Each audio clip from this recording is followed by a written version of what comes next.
we did this story, I think, on Monday night, Chewy, because I haven't done it with you, have I? So I think I did it on Monday night. No. And the rest of the media, as you always know, the media do follow us, are kind of only just picking up on it now. Now, for people to give a nutshell of it, there was a sign put up at Auckland University that a portion of a room was set aside for a particular reason, for a particular person, for a short period of time, for Māori and Pacifica. I don't know what that reason is, but we did the whole talk around discrimination and legal discrimination and all those kinds of things. And that has got a little bit of traction through the week because ACT, they sent out a tweet about it saying, that it's segregation, yada, yada, yada, yada, yada, showing their true race-baiting form. And as you know, Chewy, and people who watch know, we've been saying this for a long time about ACT, that they're not about equality for all. They're about oppressing and pushing down brown people. Because if it was, for example, let's say it was a Christian room for Christians, or it was a woman's space for women, this wouldn't be a story. But because it's for people who are mostly brown, have some melanin in their skin, it's a terrible thing. If it was a women's reading group at Auckland University, women only, they'd actually be supporting it. They'd be like, yes, spaces for women. But because it's spaces for Māori and Pacifica, they jump up and down about it. And that just goes to show, that's evidence, in my opinion, for the race baiting that they do. You look like you're about to say something. Do you want to say something before we play it? As an atheist, Pat, yeah, I get furious, just unhinged, crazy, gnashing the teeth. Can't move on with my day every time I see a multi-faith prayer room. Yep. Yeah. Because it's not for me. Yeah. It's actually not true. I just carry on with my day. Yeah.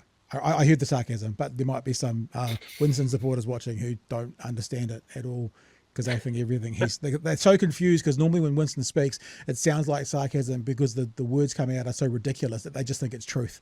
They can't figure it out, so they're all lost in things. So this was actually really interesting, Chewy. And as people know, we overtly spell out where we sit in politics, but we also congratulate when we congratulate. Erica Stanford does a pretty damn good job here of not giving any credit to Winston or David Seymour. I'll say something else as well. From a political point of view, from a messaging point of view, she spins this really, really, really well. When she gets asked about this room for access only to Māori and Pacifica, and she turns it into education achievements. It's actually slick. It's pretty clever politics, and I actually think she's done pretty well, and even Willie acknowledges that, not supporting the bullshit coming from their coalition partners. Let's have a listen to the conversation had this morning on the AM show. Can we move on to a sign that was put at an Auckland University, a part of the University of Auckland, and that just said this space is for Māori and Pacifica students. Erica, I'd like your thoughts on this, because your Deputy Prime Minister, your fellow Cabinet colleague, has come out and said that this is comparable to the KKK. Is it? Oh, look, my view on this, and excuse me holding my ear, I'm having some technical difficulties. And by the way, you can call me Erica. Look, my view on this is the problem is not with the Māori space at Auckland University. The problem is with the fact that there's not enough Māori to fill it, quite frankly. Look, whether you like them or hate them, it's a great answer in a political sense, the way to spin it back to what she wants to talk about. And she does denounce it as well as we go along. I'm just saying it was slick, Chewy. That's all I'm saying. That spin was slick. I am very impressed with that. And actually, Willie agrees with her. Hangers last year, so that is a great answer. Yeah, no, it's a slick answer. With the Māori space at Auckland University, the problem is with the fact that there's not enough Māori to fill it, quite frankly. 20% of our young Māori are at curriculum for mathematics by the time they leave intermediate school.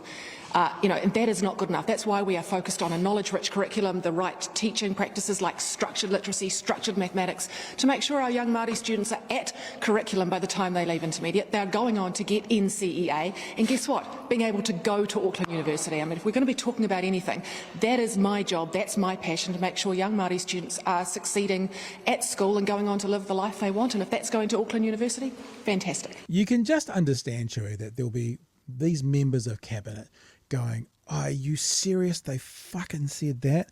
And we're going to have to defend it because they're part of our coalition. And, Mr. Luxon, my Prime Minister, can you please pull them in?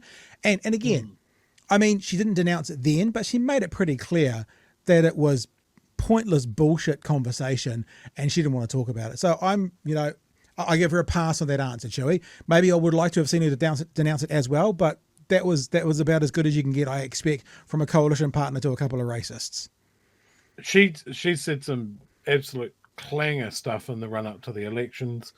I don't think much of her as a minister. I worry about a lot of the things that she'll do with her education portfolio. But what we just saw there was pretty good. Yeah. I think the answer is, from now on, every time she does an interview, even if it's face-to-face, she should just do this. This is obviously keeping some of the brain juice inside her head to give her the good answer. Something's not leaking out. I jest, Erica. I jest. Let's keep going. But do you agree with two of your cabinet colleagues, both David Seymour and Winston Peters, that this is racial segregation? Oh, look, I think that the key here is that those spaces have always been there. They were there when I was there. And I'm not sure that that is racial segregation, because I've been in those spaces myself back in the day. I mean, they were there 30 years ago. So look, I know that, not a lot of us have had time to look at the comments that the other two party leaders have made, but I will go back to what I said, is we are failing young Māori students. And if we should be talking about anything on this show, that's it, because that's the travesty, and we have to do something about closing those gaps, because more and more Māori students under the last government, I'm sorry, Willie, were not getting NCEA and not even having the opportunity to get to university. That's what we should be talking about. That's what I will say one thing, though. It probably wouldn't take us very long to find in the archives Erica Stanford criticising a Labour thing, which is pretty culture wars. Now, I don't want to take away, it's a good answer. She did actually denounce it there. She said they've always been there. It's not a big deal. Get over it. But if we can show her basically accusing Labour of something that Winston and Nash and Seymour are currently doing, I'm sure she's had her turn playing culture wars. What I would hope is that this would be some kind of way forward from here, that this kind of peripheral bullshit in politics could stay there. I don't feel very confident about that, Chewy, but, if she could be showing this when she's in opposition again, saying, when you were in government, you didn't want to talk about this because you knew it was all bullshit. Well, let's just stick with that plan, shall we? Just a thought. This is another excellent example of a national MP also correctly identifying a problem, and then we have major problems with the solution. She wants Māori to succeed in a European framework. She wants Māori to succeed in the face of more sanctions and just nobody is given the tools that they need. Like, everyone's given the same tools, whether it's helpful or it's equal, it's not equitable. There's nothing there to say, well, why aren't these students getting NCEA? They're just saying that they aren't, and it's probably the teacher's fault, and it's probably because we're not doing reading, writing, arithmetic. We're preparing people for an old world, not a new one. Yeah, it's true. But she's correctly identified a problem that needs solving. Yeah.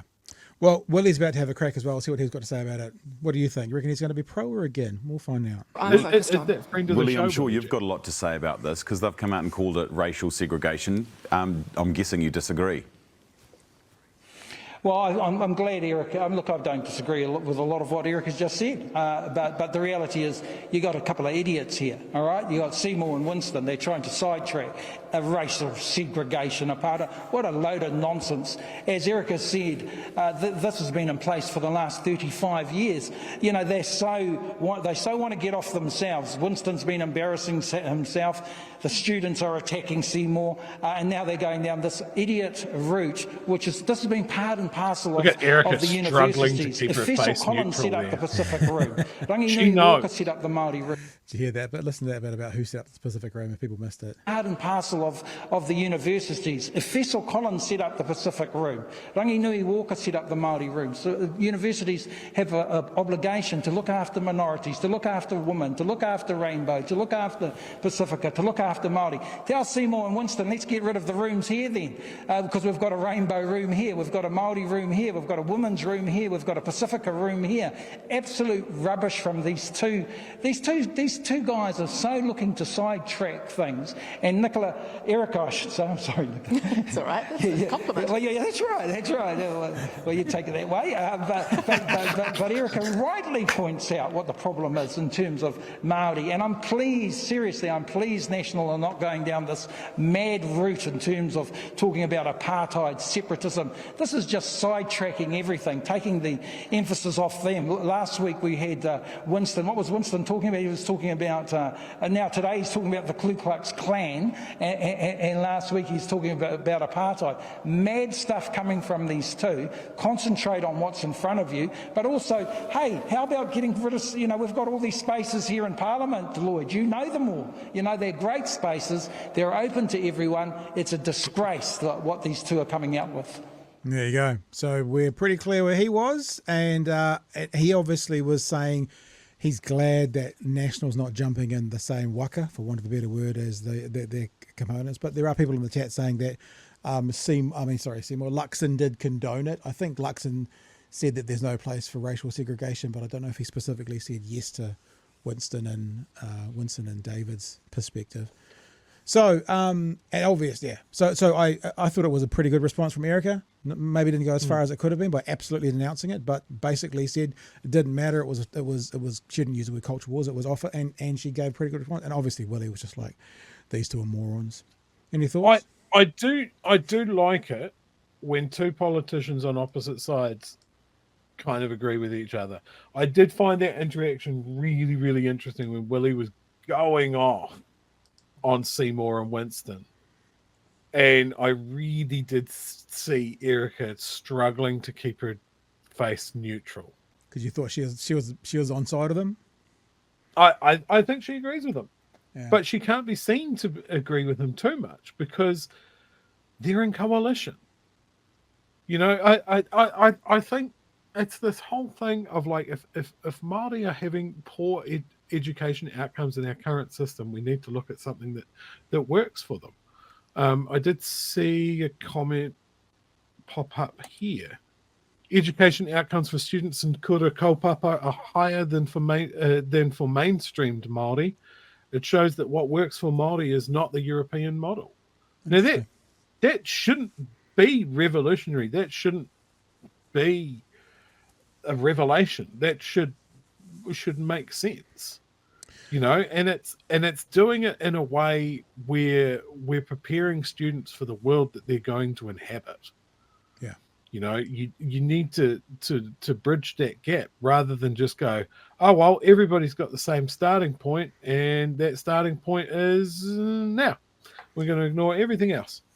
But yeah, I think for everything that we're saying about Erica, we still need to focus on the fact that some of the ideas that National have around education are dangerous. Yeah. Finally, just on this thing as well, because don't get it twisted, Whānau, we're not giving Luxon a pass, because remember, as we've been saying, probably originally from Bomber for quite a long time, that if Luxon opens the door to Winston Peters and to David Seymour, which he did, then anything that breaks, Luxon is responsible for. So even though he might have somewhat said a sort of right thing around this or not, it doesn't actually matter, because he opened the door for these two to have these conversations. So whatever breaks, he owns, right? And so wherever we sit versus you sit exactly on what you think he should have or did or didn't say, if it's breaking because of those two, he owns it.